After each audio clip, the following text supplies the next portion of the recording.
Muy buenos días a los radioescuchas que nos sintonizan en las frecuencias de Telemetro Radio, a quienes nos ven por streaming a través de Metcongo, así como en RPC Televisión, en señal de televisión digital terrestre, y a los miles que desde cualquier parte del planeta, ya sea en vivo o en diferido, nos siguen en las plataformas de Telemetro Cuarto Poder en YouTube. Bienvenidos a la emisión de hoy, miércoles 28 de agosto del año 2024. En materia internacional, bueno, a un mes de celebrados los comicios en Venezuela, la oposición venezolana protesta este miércoles en Caracas y otros puntos del país contra el fallo judicial que convalidó el controvertido triunfo del dictador Nicolás Maduro en precisamente los comicios celebrados hace un mes. Mientras que los chavistas se movilizan para celebrar la victoria proclamada por el Consejo Nacional Electoral. La principal coalición opositora, la Plataforma Unitaria Democrática, PUD, convocó a sus seguidores a las calles al cumplirse un mes de las elecciones en las que, insiste, su candidato Edmundo González Urrutia obtuvo la mayoría de votos. Los venezolanos nos encontramos nuevamente en la calle. Este 28 de agosto, en familia, con tus hijos, con tus nietos y con tu acta en mano, ratificamos que acta mata sentencia, dijo la PUD cuando anunció la convocatoria de la protesta. Bajo el lema Acta mata sentencia, el arco contrario al chavismo indicó: a un mes del triunfo del 28 de julio, Venezuela y el mundo rechazan el fraude de Maduro y su régimen.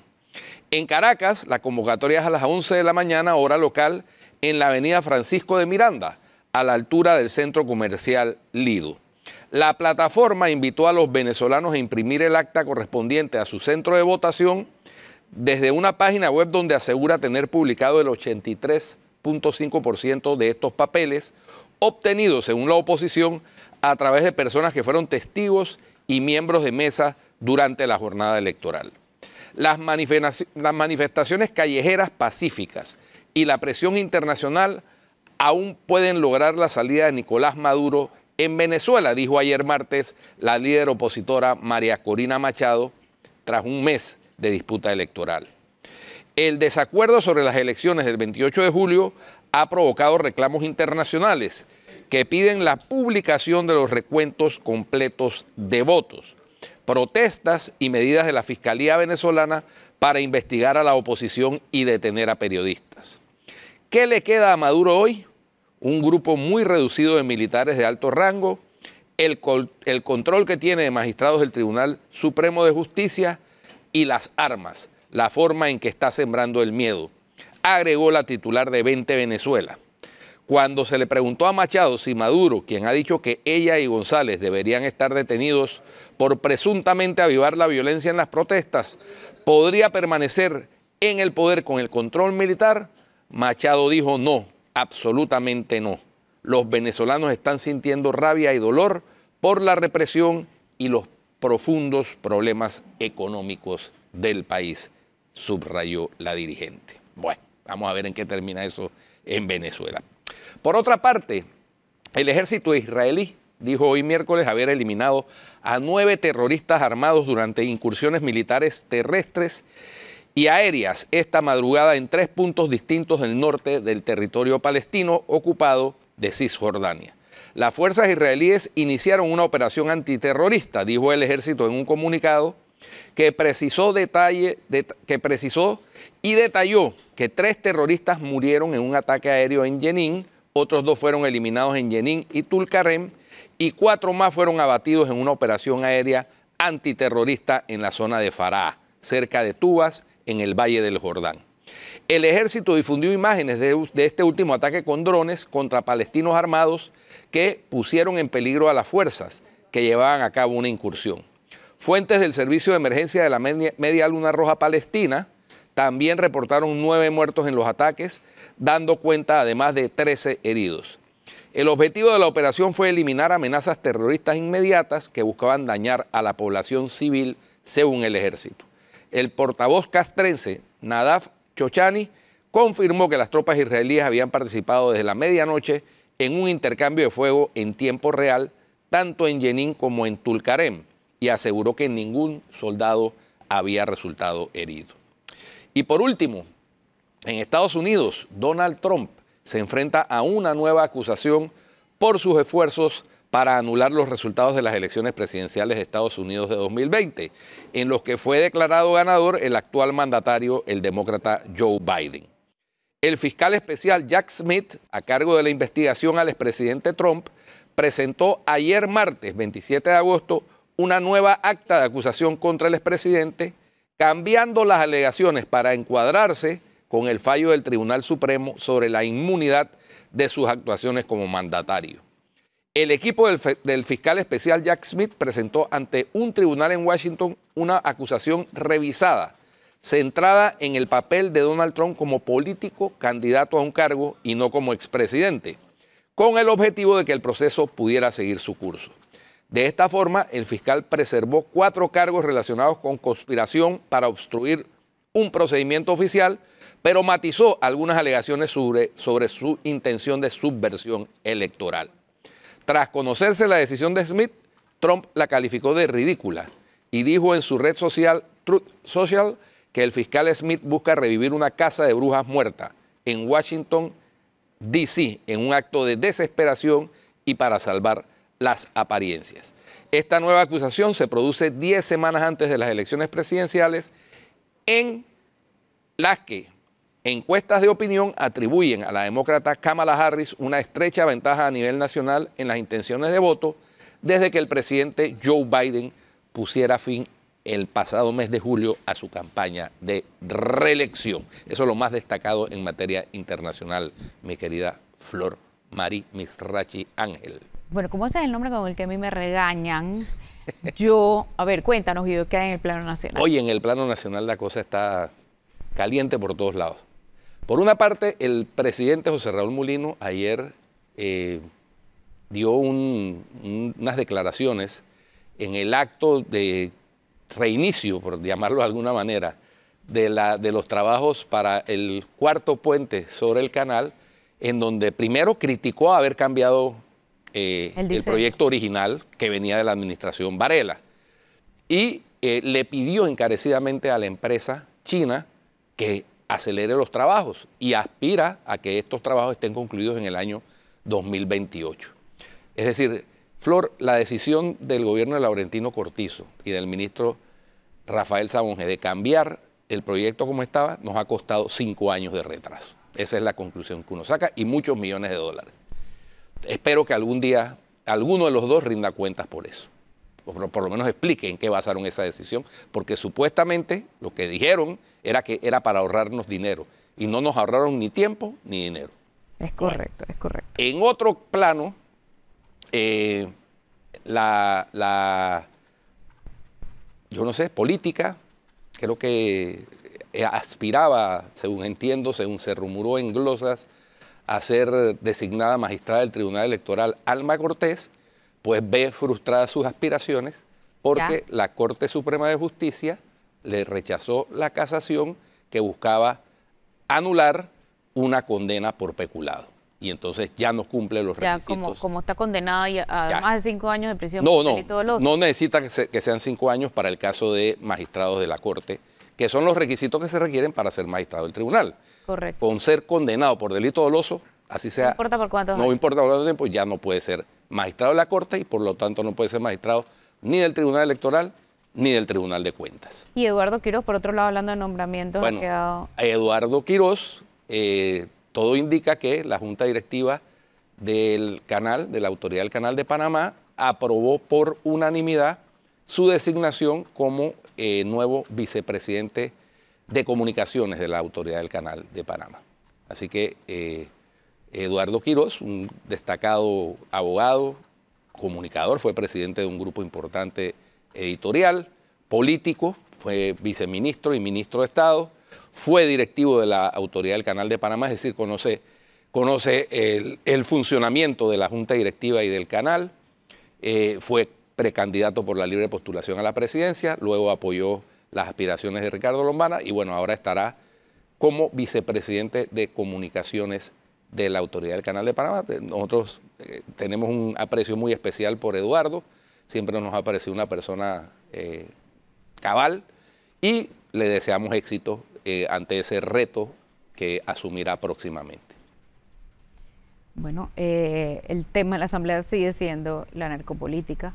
La narcopolítica. Y la aparición nuevamente de Raúl Pineda en la Asamblea, anunciando lo que contamos ayer, ¿no? Que se retiraba de las comisiones. Primero era la información que se había entendido y luego que solo cuando se tratara de casos de la Corte y del Ministerio Público. Sí. Entonces, ya no es que se va a retirar de la Asamblea del todo ni de las comisiones, solamente en temas específicos. Oye, siguen saliendo las contrataciones de la empresa Del hijo. Vinculada al hijo, a Abraham Rico Pineda. Tengo una duda existencial. Sí. ¿Rico es un alias? No sé si sea alias o sea nombre. Bueno, apodo, no sé. Apodo, sí. Bueno, en todo caso... Es que no dice los cositos. Siguen saliendo... Ajá, diéresis. estoy confundida, lo puse en Twitter para ver si me sabe responder. Siguen saliendo las respuestas son bastante interesantes. Sí, siguen saliendo las vinculaciones con contratos con empresas que de alguna manera... Tienen que ver con el hijo. Tienen que ver con el funcionamiento del Estado. Resulta ser que Abraham Rico Pineda, o la empresa, Servicios Múltiples Rama, creo que se llama, tenía contratos con el hipódromo, con casinos, con la UNACHI. Con la UNACHI. Bueno, eso sí no me sorprende. Ya entendemos por qué la defensa férrea del diputado Raúl Pineda a todas las marrumancias que han sucedido en la UNACHI por cuenta de su rectora Etelvina Medianero de Bonagas. Así que, bueno, siguen saliendo esas cosas, ¿no? El tema de estas contrataciones, ¿no? ¿Ustedes no piensan que, debiese haber pasado por el filtro de alguien? O sea, ¿alguien debió permitir que se diera? ¿Qué PRD? Exacto. Bueno, las contrataciones con el Estado pasan por un referendo de la Contraloría General de la República. Obvio. No, y de alguna manera están concatenadas, conectadas. Así que sí debe haber, me parece a mí, la autorización de alguien. Sí, porque estamos hablando del Ejecutivo, o sea, todas estas son entidades que tienen y que pasan por el Ejecutivo. Tenemos el municipio de San Miguelito, 17 contratos. Tenemos el IDAN. En el municipio de San Miguelito, ok, ahí directamente con el pasaportes. alcalde, ¿no? Contrato de jardinería. Explícame dónde hay una palmera en el IDAN. O sea, hay 3 palmeras en una rotonda ahí enfrente de la sede. Bien así. Yo creo que el mantenimiento de eso debe costar como al año $6 como exagerando, pero como $500. Entendí que $6, oye, que hay que echarle a eso. Agua cuando hay. Entendí que esa se había suspendido. La han suspendido. Sí, esa la suspendieron. Estaba pendiente de refrendo. Bueno, eso es increíble. Pero nuevamente me pregunto por qué contrato directo para esas cosas. Bueno. ¿Y por qué no licitación? Porque en el contrato directo está más chen en tu bolsillo. Chen en tu bolsillo. Pero ya te digo. Oye, a propósito yo sí creo, eso no puede estar aislado. O sea, alguien tuvo que haber permitido que todo eso pasara. A propósito de chen. No es tan fácil llegar y tener una contratación directa en el Estado de $100,000 para jardinería. Y que nadie te lo autorice. Son 3 palmeras, en serio, tienes que ir a verlo. O sea, ¿dónde están? A menos que me haya puesto y que bambú en la oficina del director, o sea, no sé. Pero... Mira, ahí está mira todos los servicios que ofrece Servicios Múltiples Rama. Pero se ve bonito. Limpieza, desinfección, jardinería, paisajismo, construcción, bueno, etcétera. Ahí está. Y a propósito de Chen, ayer citaron al gerente del Banco Nacional, aprovechando la comparecencia del gerente del Banco Nacional, lo interrogó el diputado Betzeray Richards sobre el tema de los famosos $563 millones de la mina. Y ya dijo que había pasado. Sí, él explicó lo que podía explicar. No, pero es que era lo lógico, entró al Tesoro, ya. Entró a la cuenta única del Tesoro. El problema ya fue se fumó. Bueno, es que como toda la plata que entra a la cuenta única del Tesoro. Claro, porque es que el tema es que en su momento el presidente Cortizo había advertido que ahí estaba esa plata. Claro. Eso lo dijo una vez. Pero era mientras se definía el futuro del contrato minero. ¿Y ustedes recuerdan cuándo fue? El contrato minero se definió el 28 de noviembre. Sí, pero eso fue, si mi memoria no me falla, después que se dieron todas las protestas. Él habló de lo que se había recibido y que ahí estaba. Es más, yo recuerdo que alguien le preguntó hacia enero o febrero y él dijo, y si no fue él, fue alguien del gobierno, lo que pasa es que ahora no sé si ustedes recuerdan, pero alguien del gobierno dijo que esa plata todavía se mantenía separada en esa cuenta del Banco Nacional. El tema es que no se informó en ningún momento cuándo entró al Tesoro. Lo que pasa es que, vamos a hacer memoria. Recordémonos que... Recuerden ustedes, a mí mi memoria me falló. En el contrato... No, en ningún momento avisaron que le habían metido en el Tesoro. Por eso digo. Pero sí dijeron que estaba en una cuenta aparte. Pero espérate, ahí hubo una discordancia, no sé si recuerdas, que los voceros del gobierno decían primero que no se había recibido y después que sí se había recibido. O primero que sí, después que no. Primero que sí, después que no. Y después que aclaró, el propio presidente aclaró a una pregunta, recuerdo, de un periodista, porque estaba en una conferencia diciendo, no, esa plata está en una cuenta aparte. Correcto, bueno. O sea que sí la había recibido. Eso lo dijo después de las protestas, estamos hablando de finales de noviembre, principios de diciembre.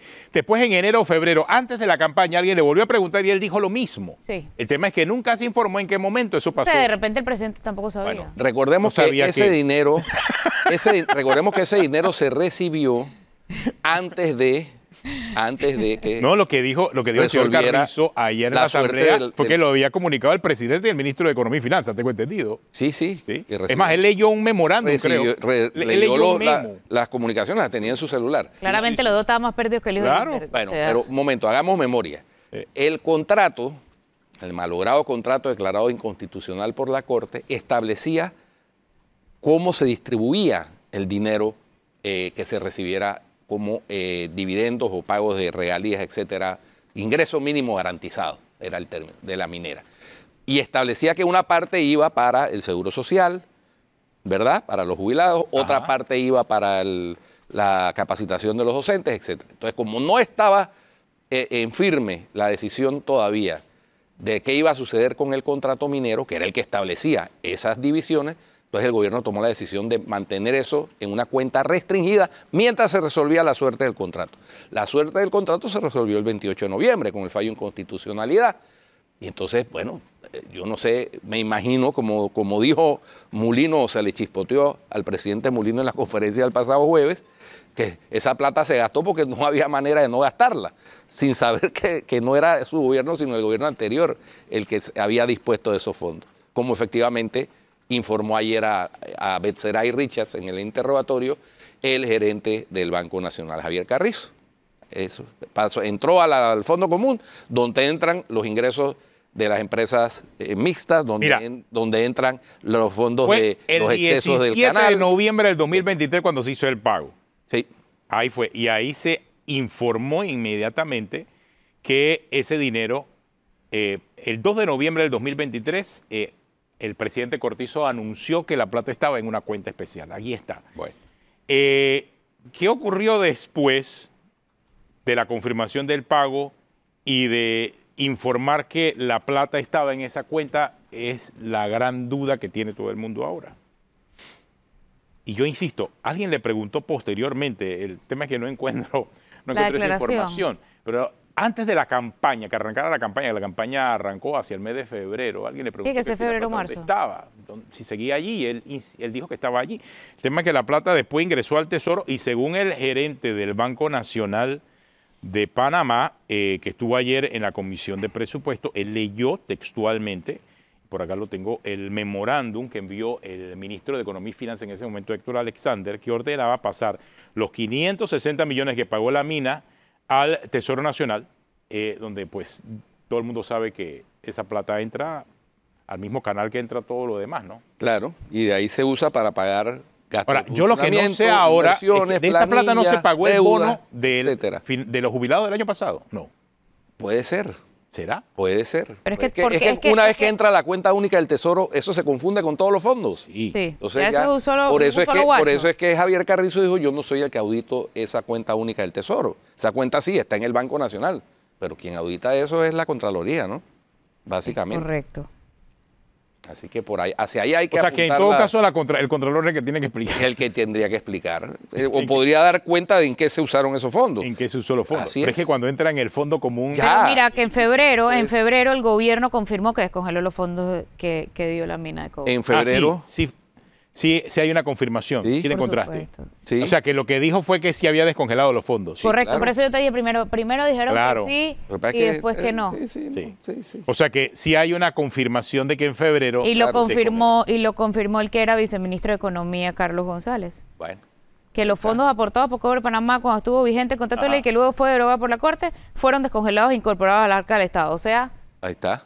se esfumó. Eso fue en febrero. Febrero. O sea, entraron a la cuenta única del Tesoro. Sí. Listo. Fue el 15 de febrero del 2024. Está bien que la gente tenga curiosidad de qué se hizo con esa plata y todo lo demás, pero hay cosas... No, el tema también era el anuncio y claro. el conocimiento de que se utilizó la plata. Lo que pasa es que como estábamos, imagínate, en febrero, entrando en la campaña, la noticia pasó desapercibida. Claro. Pues ahora con la conferencia de prensa del presidente Molino y la manera en que lo expresó y cómo recogió, no, fue el gobierno pasado, me informo.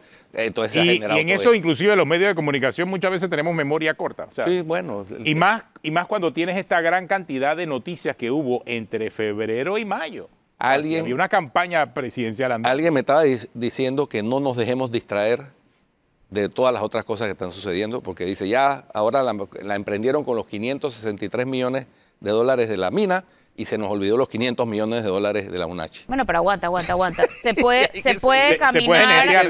Se puede netear. No, se puede caminar y masticar chicle al mismo tiempo que pasa. Sí, claro. Es que sí, hay que analizar todos estos temas. O sea, por supuesto. Ese es el objetivo del programa, ¿no? Vemos todos los temas que están sobre la mesa. Y hay bastante, créeme. Uy. Bastante. Oye, por cierto, prohijaron un anteproyecto de ley, la Comisión de Gobierno, que busca aumentar las sanciones a jueces, magistrados, fiscales, etcétera, presentado por el diputado Luis Eduardo Camacho. Él dice, en su discurso, dice que no se trata de venganza, ¿no? sino que es para que el prevaricato tenga sanciones adecuadas. Pero se prohijó. ¿Ah? Se prohijó. Sí, claro. Fue prohijada. Prohijada. Vamos a ver si pasa, ¿no? Vamos a ver si pasa. Digo, después, si hay intención, créeme, yo creo que sí Ese pasa. es un proyecto que tiene solamente 3 artículos, sí. ¿no? El artículo medular es el que modifica ya un artículo del Código Penal donde está contemplada la figura del prevaricato y básicamente lo que hace es añadirle algunos elementos y aumentar las penas. Vamos a ver. Me asusta, pero no me debería asustar. Bueno, mira, en México hay una revolución ahora mismo, por cierto, sobre el tema judicial, con una propuesta que ya fue aprobada en el No, o sea, me preocupa que me la ha presentado Camacho, ¿no? Sí, claro, la bueno. ley. No, pero bueno, hay que analizarlo, ¿no? Por eso digo de quién lo presente, hay que analizarlo. Por eso digo que me preocupa, entonces, pero no debería preocuparme. En México hay un terremoto que ha causado incluso estrés en las relaciones con sus dos vecinos, o los países de Norteamérica, con Estados Unidos y Canadá. Resulta ser que la propuesta es que cesen en sus cargos todos los jueces, magistrados y demás, y todos sean elegidos popularmente. Entonces, la preocupación que han expresado abogados mexicanos y abogados de Estados Unidos y de Canadá es que en un país como México, donde el poder del crimen organizado y del narcotráfico mueve miles de millones de dólares, elegir popularmente a los encargados de juzgar a esos mismos narcotraficantes y demás, que sean electos, va a causar un caos. Y que sean electos ya están minados por el narcotráfico. Por supuesto. O sea, imagínate con la figura electa. El tema de las designaciones en los jueces, cada país lo maneja a discreción, obviamente. Hay algunos países en donde una parte de su sistema judicial es electo, otra parte es designado, pero también hay diferentes niveles de administración de justicia. Claro. A nivel local, a nivel de provincia o a nivel de departamento, a nivel regional, a nivel de estado y a nivel nacional, obviamente, ¿no? Así que eso es como una figura muy distinta en cada uno de los países.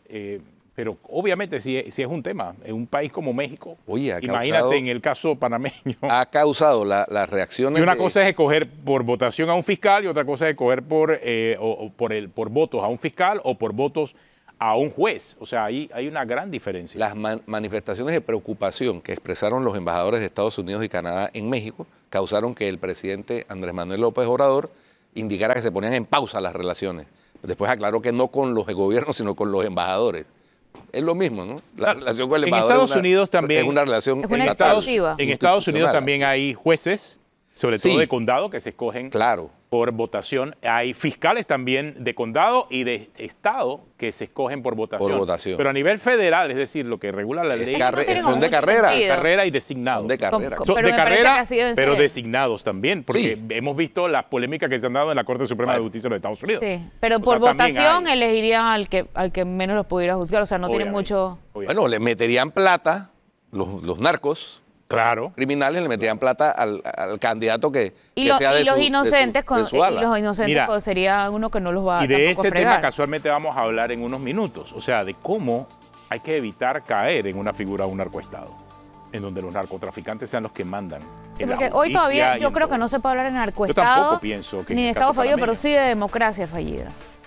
Sí, el tema de democracia fallida hay que analizarlo, también hay que entenderlo. Porque, ojo, este tema de la democracia fallida también va de la mano de un sistema judicial que no está institucionalizado. A eso me refiero. Y la prueba la tenemos en lo que pasó en estas elecciones. O sea, la persona que empuja al actual presidente está asilada en una embajada. Está tocado. No, pero yo me refiero al tema de narcotráfico. ¡Condenada! Sí, está tocado, sin duda está tocado de mala manera el Estado de Derecho. Claro que sí. Básicamente, que es lo que diferencia una democracia de una dictadura. Claro. El Estado de Derecho. El Estado de Derecho y en un país donde los magistrados investigan a los diputados y los diputados investigan a los magistrados, ¿eso es una democracia fallida? No, pero espérate, es que también... Ahí no hay justicia igual para todos. Es un país donde no investigan. Exacto. Correcto. Y un país que no investiga y en donde la política está influyendo en las decisiones judiciales. Que eso es lo más peligroso. En donde la falta de una carrera judicial alejada de la política se hace cada vez más necesaria. O sea, no puede ser que un magistrado de la Corte Suprema de Justicia reciba presiones políticas para tomar decisiones. Y ha ocurrido, está pasando. Entonces, ese es el problema principal de fondo, la falta de una institucionalidad y de un correcto balance de los órganos de poder. Porque el órgano judicial sí termina siendo el fiel de la balanza entre las discusiones políticas que pueden existir entre el Ejecutivo y el Legislativo. Requiere que ese órgano judicial tenga una independencia. Entonces, ¿cómo darle esa independencia al órgano judicial sin... por un lado la parte política y por otro lado todos los oscuros intereses del crimen organizado que pudiesen estar detrás también, tratando de mover ese fiel de la balanza? Bueno, este tema vamos a estar hablando en unos minutos. Nos acompañará el fiscal Giovanni Olmos aquí en Cuarto Poder. Ya regresamos.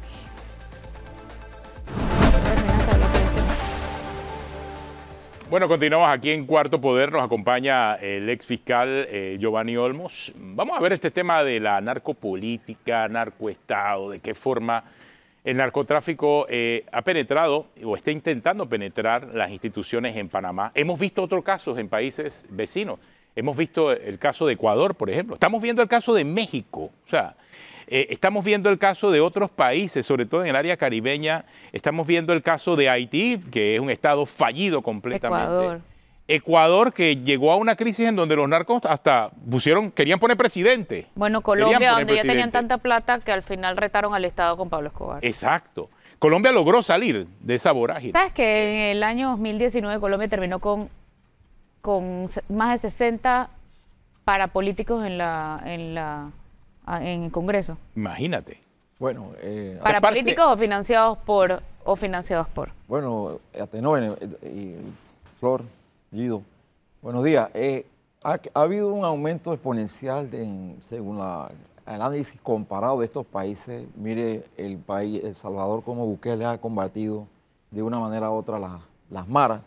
Ecuador, de una manera u otra, también ha evolucionado en el tema exponencial el crecimiento de estas operaciones o de estas corporaciones. Y otros países también le toca, pues, de una manera terminal atacarlo, pues, usando el uso de la fuerza, ¿no? Creando un estado de emergencia, un estado de sitio, un estado donde el Estado tiene que intervenir. Entonces, como decíamos esta mañana, Atenógenes, mira, si nosotros no seguimos fortaleciendo las instituciones administrativas de control, esto va a ser bien difícil porque le va a tener que tocar entonces al presidente José Raúl Molino hacerlo de una manera con una prospección del uso del poder punitivo. El uso del poder punitivo para poder entonces controlarlo cuando tiene las herramientas desde la sede administrativa para hacerlo. Tiene todo el componente y la amalgama de leyes y de actuaciones para evitarlo, para prevenirlo. Pero es imposible hacerlo cuando estamos viendo que existen personas en el gobierno que tienen mucha influencia para la toma de decisiones. Ustedes mencionaron que hay una empresa que está ahora vinculada con una persona que está acusada o imputada por un delito de blanqueo de capital y como delito conexo el otro delito de conspiración, y de esa manera vemos que estas empresas han estado funcionando libremente. Pero entonces, ¿dónde está el Tribunal de Contratación Pública? Tribunales que tienen que garantizar por la transparencia. ¿Dónde está la Fiscalía de Cuentas? Los tribunales de cuentas? ¿Dónde está la Contraloría? ¿Dónde están todas estas instituciones que tienen un factor de prevención desde la sede administrativa? Entonces, ahí para mí veo las falencias. Escuché también hace un momento que no hay narcoestado, pero es que para mí sí puede haber una situación de narcoestado, porque cuando hay influencia importante de estas actividades en sectores gubernamentales, en la toma de decisiones, y que haya también una vinculación de algunos funcionarios públicos que puedan encabezar, ¿no? Que puedan encabezar estas actividades, con estas organizaciones, entonces podríamos decir que estamos ante una situación no de narcopolítica, porque la narcopolítica también tiene su fuente en las actividades electorales, en las actividades de control. Exacto, pero ya diferencia entre un Flor, cuando ya hay hallazgos en instituciones públicas donde ya hay una influencia importante y se ha penetrado estas actividades, entonces podemos decir que estamos ante un narcoestado o el inicio de un narcoestado que ha pasado en otros países y que ha evolucionado. Pero en este momento grave. ¿Son células, son casos aislados o se puede hablar de que el narcotráfico se tomó la política? No, a mi manera de ver que no son compartimentos estancos, no están separados. Yo creo que está todo concatenado, está bien estructurado y no sé si está en su estado incipiente. Podría ser, por eso que hay que extirparlo. O sea, tenemos que ir y combatir de la forma como como dimos esta mañana, higienizar esas actividades para los efectos de que no sigan prosperando y atentando con el Estado de Derecho. El Estado de Derecho que debe prosperar en un país como el nuestro, ¿no? Ahora, la parte incipiente, o sea, que haya algunos miembros de los organismos de seguridad del Estado, algunos diputados, algunos funcionarios de otras entidades del Estado que hayan sido penetrados por el crimen organizado, es un síntoma, sin duda. Pero todavía no vemos el nivel, por ejemplo, como hubo en México hace unos años durante el gobierno del PRI, que el jefe de la policía era el jefe del narcotráfico, ¿no? El negro Durazo. Eso todavía no hemos llegado a esos extremos en Panamá. O no se ha descubierto. Porque no se ha podido investigar. Bueno. Porque a que le corresponde hacerlo para poder entender quién está encabezando eso, no se ha podido investigar. Porque hay situaciones, no sé si tecnicismo, para no investigar, o por una falencia del indicio que motiva el juicio de valor para iniciar la investigación en contra, por ejemplo, un ejemplo de un diputado. Entonces, eso se puede entender de que no se ha profundizado, ¿no?, las investigaciones ante la presunta vinculación de algún funcionario público, de algún órgano del Estado con estas operaciones, porque no hay condena, no hay certeza de castigo o no hay una investigación profunda, como sí está ocurriendo con otras personas comunes y donde se están capturando a esta amalgama de personas que están vinculadas. O lo que hablábamos esta mañana del padrinazgo que puede existir también. Por eso hablaba de que tú me vas a decir que tú tienes contrato con un montón de empresas en el Estado y que nadie te autorizó para eso. ¿Ah? Salta a la vista. Exactamente. Es que salta a la vista. O sea, no le veo espérate, es que lo estaba haciendo de manera oculta. Es que no, en el Estado, no. Es que el procurador no puede hacer más de 4 cosas. No, porque eso que está diciendo Guido es ¿dónde saltan? Porque cómo vamos a detectar que estos líderes puedan estar, o sea, no quiero aquí afirmar algo, pero que estas personas puedan estar en cargos altísimos del Estado, ¿verdad? Si hay situaciones que impiden la investigación. ¿Qué es lo que le da los indicios, por ejemplo, al Ministerio Público para hacer investigaciones? La unidad de análisis financiero. La unidad. Pero bajo lo mandan a la corte y dice que no hay proveedonia. No, espérate. Bueno, primero entendamos bajo quién está la unidad de análisis financiero. No está bajo la responsabilidad del Ministerio Público, Presidencia, donde debiese estar. Y todas las recomendaciones de las listas lo dicen. Exactamente. Como en otros países, la autoridad federal es los responsables de la policía judicial las que tienen acceso a la información de inteligencia de la unidad de análisis financiero, porque ellos ven los movimientos financieros de todo, preparan las alertas, inmediatamente informan a las autoridades correspondientes. Y si bien es cierto que no son pruebas, sí son indicios para abrir noticia crimen. Claro. El fallo de la Corte en el reciente archivo, podríamos decirlo, archivo, sí, de una denuncia en contra, o de una información, noticia criminal en contra de un diputado, tengo entendido que el indicio para iniciar la investigación fue incompleto y que la Corte no tenía esa facultad de completar ese indicio. Entonces, pero sí se dejó la puerta abierta para que esa información llegue de manera correcta y que la Corte le dé continuidad a la investigación. Hay otros tecnicismos que mencionó la Corte, pero obviamente yo creo que debemos de tener la responsabilidad de que la gente se le explique bien, ¿no? Entiendo que lo de la Corte no puede tampoco cumplir una función de prejudicialidad sobre un indicio grave sobre la base de una información que fue enviada por el Ministerio Público. Es que hay unos criterios que no están claros. Aparentemente no se manejó de manera correcta la cadena de custodia de una información que se obtuvo de una grabación. Que había que pedirlo a través de la DIJ. Exacto. Entonces, ese tema aparentemente impidió a que la Corte admitiera la denuncia y nombraran un juez de garantía. Es lo que ha dicho el magistrado Arrocha. Pero, sí, exacto. Entonces, de todas maneras, se sigue creando, enquistando el impedimento de llegar a lo que bien dijo Guido. Pero, ¿cómo damos con los verdaderos cabecillas, autores intelectuales, o como bien dijo Atenógenes, los padrinos? En países más serios que nosotros, hay el Ministerio Público que investiga a todos los funcionarios, a todos, y entonces hay un juzgador diferente. Es que así debe ser.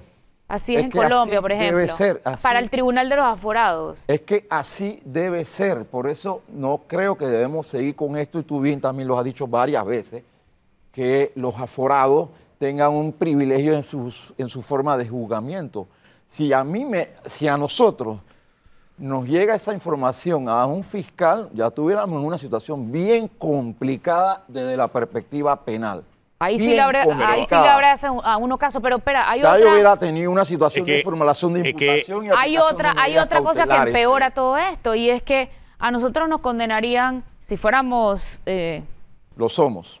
Sí. No, si fuéramos diputados, pero tampoco no. No, es que aquí sí hay fuero y privilegio, perdóname. Claro que sí hay fuero y privilegio. Yo lo escribía justamente hoy, pero hay 2/3 partes que te tienen que aprobar. En el caso de la Corte Suprema de Justicia, por eso se cayó el caso de Arquesio Arias, 5 contra 4 en vez de 6 contra 3, como debía ser. En la Asamblea serían los 47 o 48 que sean. Primero está el fuero. Las 2/3 partes. El fuero lo establece ahora el proceso especial que se le crea a estos funcionarios. Hablamos de diputados, hablamos de muchos directores de entidades también, porque si tú eres director de una entidad también tienes una especie de fuero y un proceso. Sí, pero sí te investiga el Ministerio Público. Sí, pero al final creas un fuero. Y el privilegio te lo da lo que acabas de mencionar.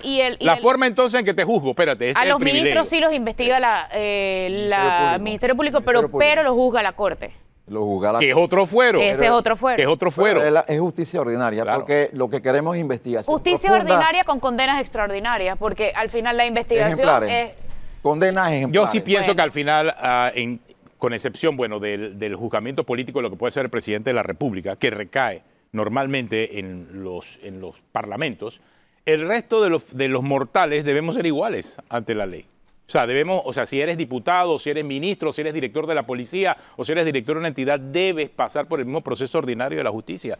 Eso le da institucionalidad al Ministerio Público. El maestro Julio Mayo, argentino, que tú debes conocer, ha dicho que los aforados se le tienen que investigar como cualquier otra persona. Claro. ¿Por qué tenemos que seguir con estos privilegios? Y darle las herramientas a las autoridades judiciales para hacerlo. O si de verdad tú no tienes nada que responder. Pero es igual la Corte lo termina haciendo un fiscal. ¿Perdón? Sí, al final en la Corte lo más absurdo de todo es que sí, nombran a un magistrado fiscal. Un juez de garantía fiscal. Sí admiten la denuncia. Claro, pero entonces pueden pedirle al Ministerio Público que le mande prestado a un fiscal para investigar. Hace 2 años tuvieron 2 años a una fiscal del Ministerio Público prestada buscando pruebas para la Corte Suprema. Entonces, es un auxilio que brinda a los fiscales a la Corte. Eso es posible. Sí, habría que desmontar ese esquema de que yo te investigo. Ahora que estamos pensando y ninguno nos investigamos. Ahora que estamos pensando en refundar el Estado, ese es un tema. Pero para refundar el Estado tenógeno hay que cambiar la Constitución. Obviamente, eso se está hablando. Eso es parte de las actividades de los propósitos del presidente Mulino. De hecho, dijo que él quiere pasar a la posteridad como el presidente que reformó el Estado panameño. Claro. Es que una reforma profunda del Estado debe pasar por eso, porque mucha gente acá nos estaba criticando cuando mencionábamos que todo el tema de del fuero y el proceso especial se creó en el 2004 con las reformas después del constitucionales. CEMIS. Claro, después del CEMIS. Pero es que antes del 2004 lo que había era inmunidad. Sí. O sea, había pero podía haber investigación. Sí, pero espérate, tenías que ir, o sea, ellos mismos se juzgaban. Sí, ellos mismos se juzgaban. Sí. No era menos peor. Pareciera que las reformas van encaminadas a precedentes delictuales. Exacto. O sea, van para peor. Porque tenemos que estar reformando la Constitución que nos pertenece a todos para tener un mejor país. Todas esas reformas responden a situaciones de delitos. Ahora, pero en el 2004 cuando se crea la figura o se separa la figura pasada de la inmunidad versus el proceso especial, sufre una transformación que es la llamada prueba idónea, porque eso aparece después, creo que en el 2008, si mi memoria no me falla. Y creo que fue casualmente el actual presidente de la Comisión de Presupuesto, Sergio Chello Galvez, el que la propuso en la Asamblea, si mi memoria no falla. El tema de la prueba idónea, tal como ahora la conocemos y que estamos discutiendo ese tema, ¿no? La prueba idónea es un... Porque eso vino después. Eso vino después de la reforma. Es una forma entonces de la Corte entender que la información que le llegue, ya sea por una resolución de inhibitoria, porque ya se está mencionando un aforado, o porque hay un rompimiento procesal o fractura procesal, porque hay varias personas que no son aforados y uno sí. Entonces esa parte hay que manejarlo con mucho cuidado para el efecto de la Corte en este momento, cumpliendo con la ley, porque la Corte tampoco puede legislar, la Corte tampoco puede reformar la ley, sino que la Corte lo que va a hacer es justipreciar esa prueba que es remitida por el Ministerio Público y darle esa configuración de prueba idónea. O sea, al final, no seguido, puede haber un criterio interpretativo. Claro. Un criterio interpretativo para esto. Pero lo cuestionable es que cómo una prueba es idónea para poner en la lista de los más buscados a unas personas, capturarlas, imputarles cargo, pero no es idónea para un aforado. O sea, es la misma prueba.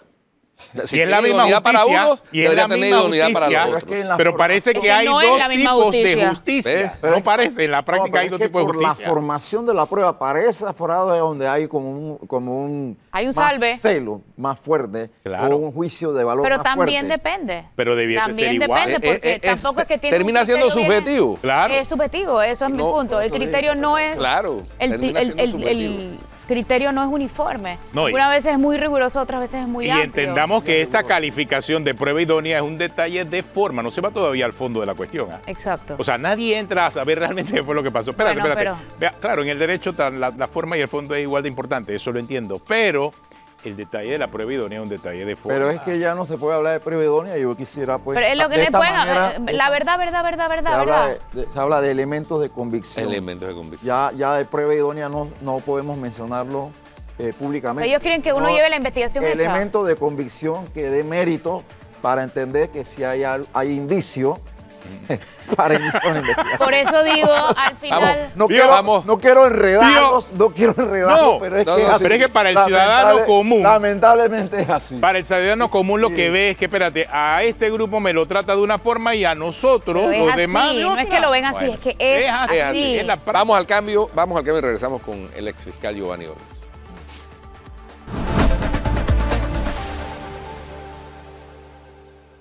Continuamos aquí en Cuarto Poder, discutiendo los temas que en esta semana han acaparado la atención, que es el tema principalmente de la influencia del narcotráfico en la política en Panamá. Y nos acompaña el exfiscal Giovanni Olmos, que ha hablado mucho de ese tema y de la manera en que otros países también han enfrentado situaciones similares. Sí. Porque no podemos estar alejados de lo que está pasando en Ecuador y países vecinos, ¿no? Sí, ellos, aunque se han manifestado, ¿no? Contundencia con acciones judiciales, pero creo que Panamá tiene la oportunidad de lograr algo sobre ese aspecto, ¿no? Atenógenes. Esperemos que así sea, porque realmente si eso no ocurre, o sea, si no tomamos ahora mismo control de la situación, quién sabe qué es lo que puede pasar después. Bueno, en Colombia lo que ha generado el manejo de estas actividades ilícitas alcanza los más de 1.000, 2.000 o 3.000 millones de dólares.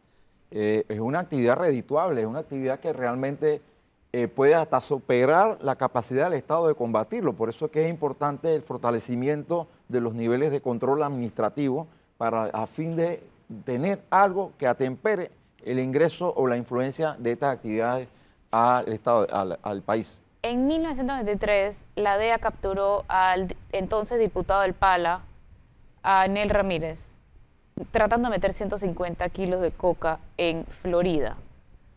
Hoy día, ¿qué pasa? Era de Darién. Cuando volvió, Patricio Candaneo, exfiscal de drogas, dice que se convirtió en el líder de los madereros, yo no sé cómo se llama eso. Madereros. Sí. ¿Se llama así? Sí. Sí. Bueno, entonces, ¿qué pasa hoy en Darién con la narcopolítica? Bueno, en Darién es preocupante. La verdad que también hay información de temas de inmigración, temas de influencia de estas actividades con los daños ambientales, actividades que pueden afectar, ¿no?, el ingreso de estas actividades al país. Obviamente, Flor, hay información que tiene el Senafrón para los efectos de que ellos penetren, ¿no?, a estas actividades, pero sí son información sensitiva que obviamente tiene que estar trabajada por fiscales que estén, como se dice, cuenten con el apoyo del Estado. Conozco de un fiscal en Darién que ha sido amenazado por estas agrupaciones y que han tenido que ponerle protección. Entonces, eso es importante que se maneje de una manera adecuada y con el apoyo de la Procuraduría. Ese punto es clave. También las amenazas al sistema son evidentes.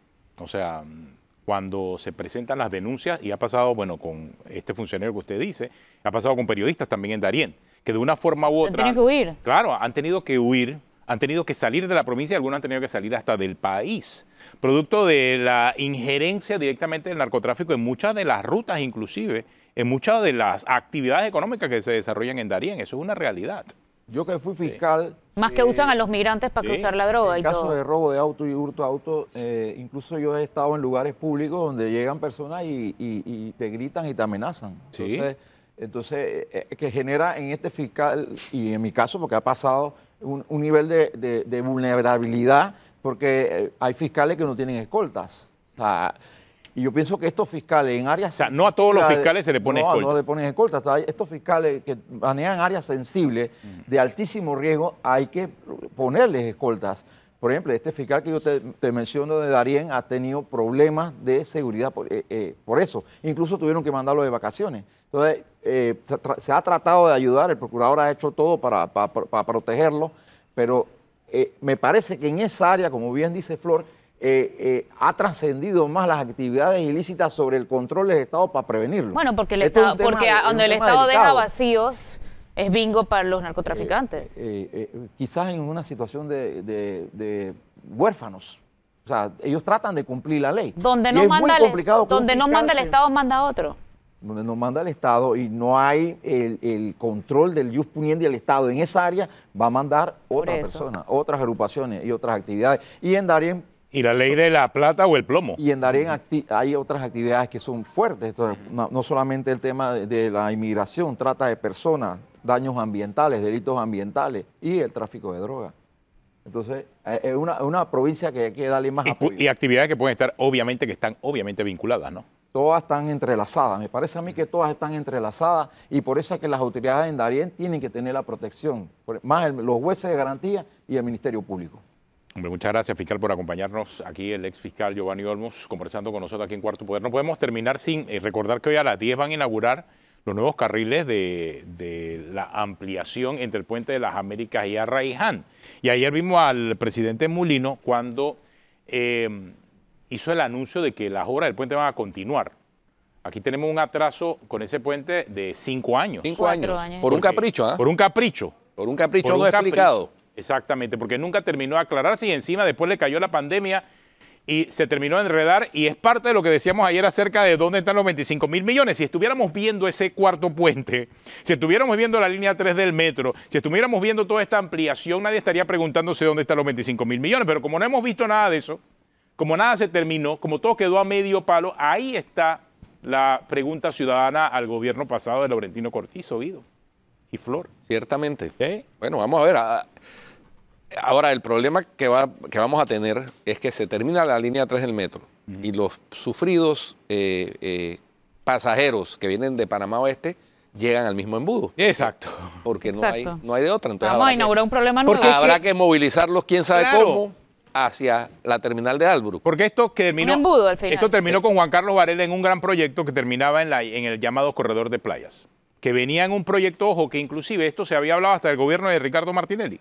O sea, llevar todo, o sea, la ampliación, el cuarto puente, la ampliación de la vía, incluía la ampliación de la autopista Arraiján-La Chorrera y seguía hacia un llamado corredor de playas. Al final, ni una cosa ni la otra, ni cuarto puente, la ampliación se está entregando hoy, la ampliación obviamente entre Puente de las Américas y Arraiján, y el corredor de playas ya sabemos hasta dónde llega. O sea, ya sabemos hasta dónde llega, un poquito ahí adelante de la Pesa y ya. 4,5 kilómetros. 4,5 kilómetros cuando supuestamente iba a llegar hasta las playas, por eso se llamaba corredor de playas. En teoría. Bueno, en teoría. ¿Corredor de embudo? Corredor embudo. Corredor embudo. Pero bueno. Además, el corredor de playas iba a ser una carretera que uno pagaba para tomarla. Exacto. Nadie va a pagar para tomar eso. Como el cuarto puente. El cuarto puente va a ser un puente de pago. Puede ser, pare de sufrir. Bueno. Sí. Pague por sufrir. Pague por sufrir. Bueno, gracias, Giovanni. Se nos acabó el tiempo. Si usted sigue en Telemetro Radio, siga con los muchachos del brunch y en RPC Televisión, El Gordo y la Flaca. Hasta mañana.